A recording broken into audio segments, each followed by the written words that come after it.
আসসালামু আলাইকুম রহমতুল্লাহ। বাংলাদেশে জামাত ইসলামের যে অবস্থান বর্তমানে, এটা 5 তারিখের পরে থেকে নিয়ে 5 আগস্টের পর থেকে নিয়ে নির্বাচনের আগ পর্যন্ত জামাত নেতৃবৃন্দের কথায় মানুষে একটা আশার প্রদীপ ফিরে পাইছে। সেজন্য সবাই আপামর জনতা সবাই জামাতকে ভোট দিয়েছে। কট্টর আওয়ামী লীগ, কট্টর বিএনপি, এরকম অনেক মানুষ আছে যারা জামাতকে ভোট দিয়েছে। কেন ভোট দিয়েছে? যাতে করে যদি সরকারে না যেতেও পারে, বিএনপির যদি কোনো দেশ বিরোধী এবং দেশের এই দুর্নীতি হয়, তাহলে জামাত বিএনপিকে একটা দৌড়ের উপরে রাখতে পারবে। সেই জন্য সবাই মোটামুটি ভালোভাবে জামাতকে সমর্থন করছে, ভোট দিছে। এখন ইলেকশনের পরে জামাতের যেই সংসদে যাওয়ার পরে জামাতের যে অবস্থান, এটা দেখে রীতিমতো হতাশ মানুষ, যে আসলে জামাতকে আমরা কোন কারণে কিভাবে চাইছি আর জামাতকে কিভাবে পাইতেছি। এটা নিদারুণভাবে মানুষ এটা হতাশ হয়ে পড়ে। এখন এই ব্যাপারে জামাতের যারা যে ভোটের রাজনীতি পাওয়ার পলিটিক্স যারা নির্ধারণ করে, নীতি নির্ধারক, তাদেরকে বিষয়টা ভাবতে হবে যে আজকে যদি এই মুহূর্তে ঠিক এই সময় যদি ইলেকশন হয়, তাহলে জামাত যে আসনগুলি পাইছে, যেই কয়টা ভোট পাইছে, এই ভোটগুলি পাবে কিনা, অথবা এর থেকে ভালো করতে পারবে কিনা, নাকি এর থেকে খারাপ করবে। যদি এর থেকে খারাপ করে, তাহলে এর কারণগুলো আইডেন্টিফাই করে বের করতে হবে। এর কারণ কি হতে পারে, কেন জামাত বিরোধী দলে থেকেও কেন তারা জনপ্রিয়তার শীর্ষে উঠতেছে না। যদি মানুষ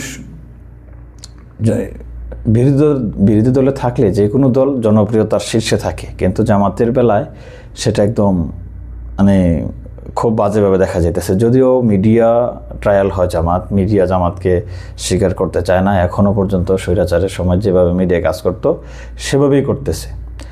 তারপরেও জামাতকে বিষয়টা ভাবতে হবে।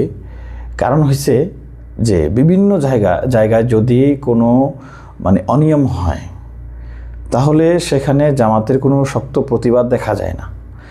যদি কোনো জায়গায় দুর্নীতি হোক এবং স্বৈরাচারের পুনর্বাসন হোক, বিভিন্নভাবে যদি কোনো অনিয়ম আসে, তাহলে যেন জামাত এটাকে প্রতিবাদ করতে এটা খুব ভয় পায়, খুব আতঙ্কে থাকে। তো এই যে অবস্থান, মানুষ কিন্তু জামাতকে চিনে, যাদের 5 তারিখের পরে বা সব সময় আগে পরে যখন বক্তব্য দিত, তাদের জ্বালাময়ী বক্তব্য, শরীরের লোম দাঁড়িয়ে যাবার মতো। তো সেই জায়গায়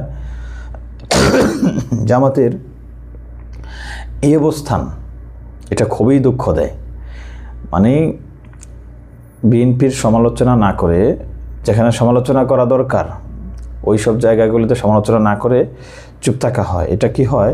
এটা জনতার রাজনীতি না হয়ে ক্ষমতার রাজনীতি হয়, ক্ষমতার দালালি করা হয়।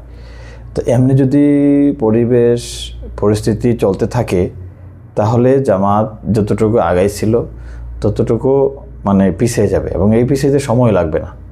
এটা অবশ্যই এই জন্য জামাতের যারা নীতি নির্ধারক, তারা এটাকে ভাবতে হবে। কারণ এখন শুধু সাংগঠনিক কাজ, জামাত সাংগঠনিককে নিয়ে সাংগঠনিকভাবে কাজ করেই দ্যাটস এনাফ, এতটুকু চিন্তা ভাবনা করলেই হবে না। এখন রাজনীতি, যে পাওয়ার পলিটিক্স, তারপরে ক্ষমতা, এটাকেও মাথায় রাখতে হবে। যদি এটাকে মাথায় না রাখা হয়, তাহলে কালের বিবর্তনে জামাতের রাজনীতি হারিয়ে যাবে।